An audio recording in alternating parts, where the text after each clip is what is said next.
Mission जिला Korangi office में डीपीईसी के हवाले से अहम इजलास मुनक्किद किया गया। इजलास की सदारत डिप्टी कमिश्नर जिला कोरंगी सैयद जवाद मुजफ्फर ने की। इस हवाले से मजीद तफसीलात जानते हैं कराची से हमारे स्पेशल रिपोर्टर जावेद महमूद राय से। जी जावेद, क्या तफसीलात हैं आपके पास, बताइएगा। जी बिल्कुल, डिप्टी कमिश्नर ज़िला कोरंगी सैयद जवाद मुजफ्फर की ज़ेर सदारत डीपीईसी के हवाले से अहम इजलास मुनक्किद किया गया है।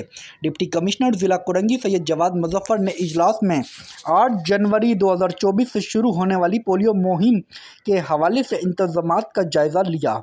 इजलास में पुलिस, रेंजर्स, डॉक्टर्स और दीगर स्टाफ ने शिरकत की है। डिप्टी कमिश्नर ज़िला कोरंगी सैयद जवाद मुजफ्फर का कहना है, पोलियो मुहिम 8 जनवरी 2024 था 14 जनवरी 2024 तक ज़िला कोरंगी में जारी रहेगी।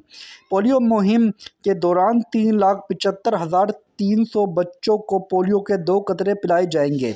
1650 पोलियो वर्कर्स इस पोलियो मुहिम का हिस्सा होंगे, जो घर घर जाकर बच्चों को पोलियो के 2 कतरे पिलाएंगे। इजलास में DHO डॉक्टर तीरथ दास, डॉक्टर कलीम शेख, डॉक्टर अब्दुल बासित और दीगर डॉक्टर्स भी शरीक थे।